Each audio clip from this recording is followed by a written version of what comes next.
What's up, guys? Welcome back to the YouTube channel. So we're over here at the shop, B&K Performance. I am working on the roll cage some more. So our goal today is to get this bar in and get a couple of the crossbars in. Well, that's hard to do when you're, okay, there you go. Get a couple bars in over here and a couple bars in over here, a couple bars in here, and maybe the X bars. That ain't gonna all happen today. There ain't no way I'm gonna get all that done today. This is taking like weeks to get this done, it feels like. But we're working on the race car today. We're gonna work on it. We're gonna try to make some progress on the back end. My goal is to get this thing so the back end is done, and hopefully most of the bar is in and the rear end's back in, and the next couple visits get started. Let's see how far we can get. Check it out. Don't forget to comment, like, and subscribe. And don't forget to hit that join button so you can join in on our weekly live chats every Wednesday night.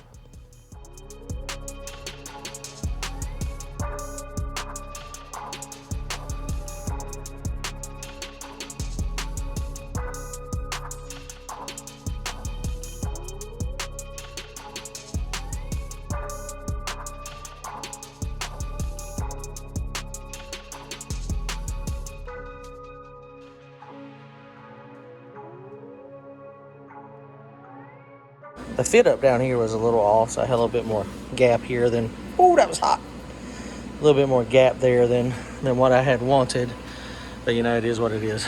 So I'm gonna go from there to there, from there to over there. There again, the thing I'm finding out with this stuff, I could have easily MIG welded that gap. It wasn't very wide at all, but man, that is the hard part. That is the hard part, is getting the fit up right. Okay, let's keep on.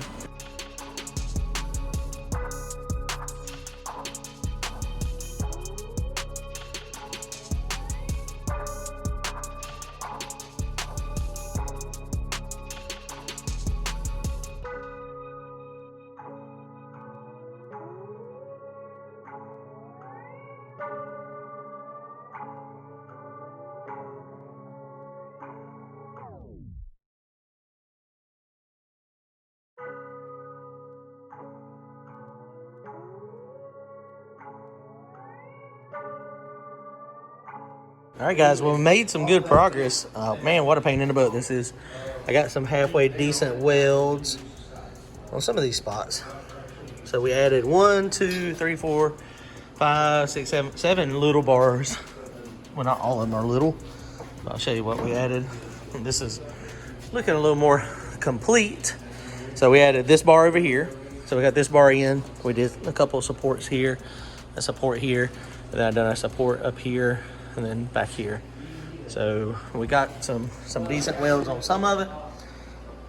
Some of it I can weld halfway decent, and some of it just looks like turtle. I mean, it looks like poop. So it's just all about the fitment and about, I don't know what it's about, honestly.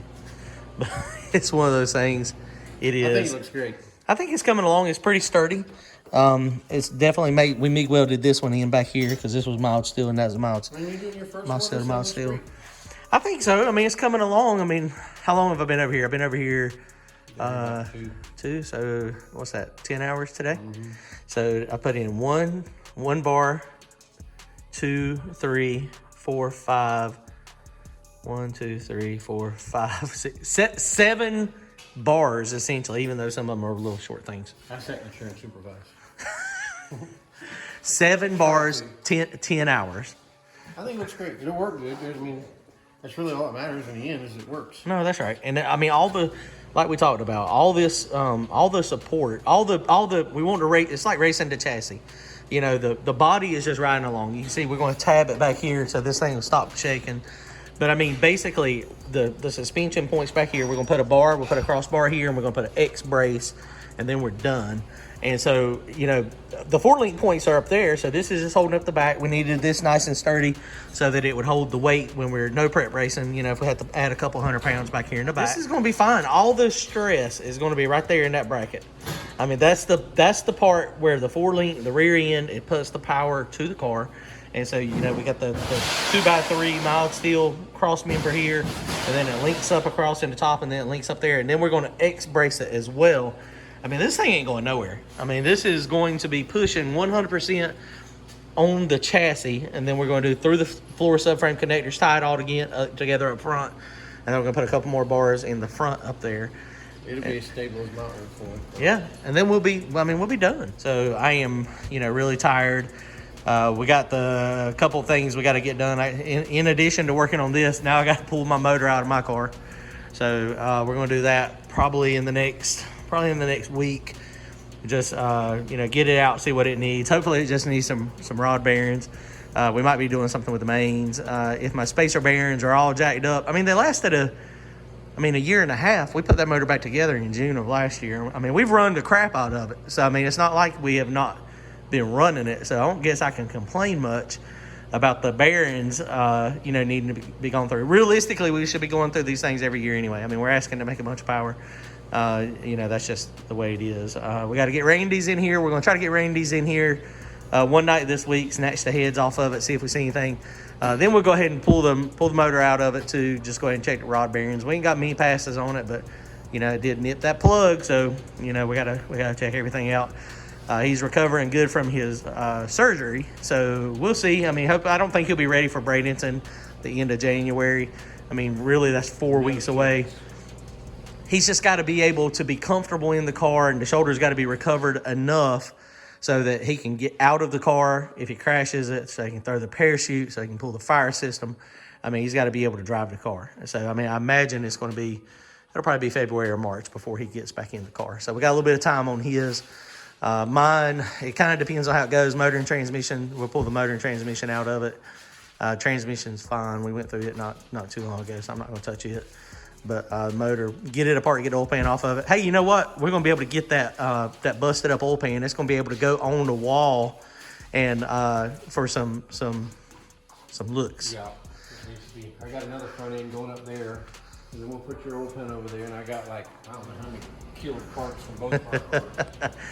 I'm just excited that we're taking the rods out of the motor and they're not exiting themselves. Yeah. You gonna put rods in it this time, watch out? Yeah, I'm gonna go ahead and put rods in it. Jason Tyson, where he blowed his motor up, though, believe it, I'm gonna do it on a budget.